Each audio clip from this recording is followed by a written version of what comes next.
ओम श्री गणेशाय नमः। जय माता दी भक्तों। आज बुधवार है और यह दिन भगवान श्री गणेश जी को समर्पित है। आइए सुनते हैं गणेश जी की कहानी।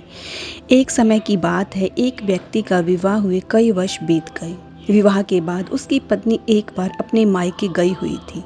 पत्नी के मायके में रहने के कई दिनों बाद उसका पति अपनी पत्नी को विदा करवाने के लिए ससुराल पहुंचा। ससुराल में कुछ दिन तक रहने के बाद वह अपनी पत्नी को मायके से विदा करने की बात अपने सास ससुर से कही। बुधवार का दिन होने के कारण उसके सास ससुर ने कहा कि इस दिन बेटी ससुराल नहीं जा सकती, इस कारण विदाई नहीं हो सकती। लेकिन वह व्यक्ति नहीं माना और अपनी पत्नी को मायके से विदा कराकर अपने घर की तरफ चल दिया। रास्ते में जाते वक्त पत्नी को बहुत तेज प्यास लगी। तब पति अपनी पत्नी की तलाश में इधर उधर भटकने लगा। काफी देर बाद जब वह पानी लेकर वापस लौटा तो उसने देखा कि पत्नी के पास उसी की वेशभूषा में कोई अन्य व्यक्ति पत्नी के संग बैठकर बातें कर रहा है। वह आश्चर्य में पड़ गया। दोनों व्यक्ति आपस में लड़ने लगे। पहले व्यक्ति ने गुस्से में दूसरे व्यक्ति से पूछा कि वह कौन है और क्यों उसकी पत्नी के साथ बैठकर बातें कर रहा है।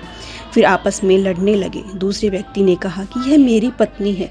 दोनों के बीच भयानक लड़ाई होने लगी। तब वहां पर कुछ सिपाही आ गए और स्त्री से पूछा कि इसमें से तुम्हारा असली पति कौन है। दोनों व्यक्तियों को देखकर स्त्री हैरान रह गई, क्योंकि उनकी वेशभूषा एक जैसी थी। वह द्विधा में पड़ गई क्योंकि दोनों एक जैसे लग रहे थे। तब पहला व्यक्ति परेशान होकर मन में कहा कि भगवान, यह आपकी कैसी लीला है। तभी आकाशवाणी हुई कि बुधवार के दिन पत्नी को विदा करवा कर नहीं ले आना चाहिए। यह सुनकर पहला व्यक्ति समझ गया कि यह भगवान बुद्ध की लीला है। फिर वह व्यक्ति बुद्धदेव से प्रार्थना करने लगा तथा क्षमा मांगने लगा। इसी दौरान बुद्धदेव अंतर्ध्यान हो गए और उस व्यक्ति को अपनी पत्नी मिल गई। तभी से हर दिन बुधवार के दिन भगवान श्री गणेश की पूजा होने लगी। बोलो गणेश भगवान की जय।